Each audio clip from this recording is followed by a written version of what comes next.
দেখছেন ভাই, মেয়েটা চুরের মতো এদিক সেদিক তাকায় ভাতগুলা খাইতেছে। হ্যাঁ ঠিকই তুই বলছিস, মেয়েটা এভাবে চোরের মতো খাইতেছে কেন? আচ্ছা, বিষয়টা আমার পরে দেখতেছে, এখন খেয়ে নেই। ভাই ঠিকই বলছে, আমরা আগে ভাতগুলা খেয়ে নিই। ভাই আমাদের বিল কত হয়েছে? আপনাদের দুজনের বিল হয়েছে 100 টাকা।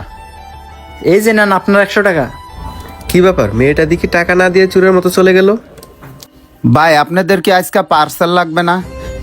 না ভাই, আজকে আমাদের পার্সেল লাগবে না। তবে ভাই আপনাকে একটা কথা বলি, জি ভাই বলেন। ব্যবসা করলে একটু চোখ কান খোলা রেখে ব্যবসা করেন। হঠাৎ করে আজকে এই কথা কেন বলতেছেন ভাই?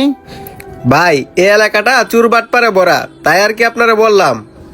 আচ্ছা ঠিক আছে ভাই, তাহলে আপনি তাকেন, আমরা যাই। বুঝলাম না আজকে হঠাৎ করে ওরা এমন কথা বললো কেন। যাই হোক, আমি হিসাবটা করে নেই।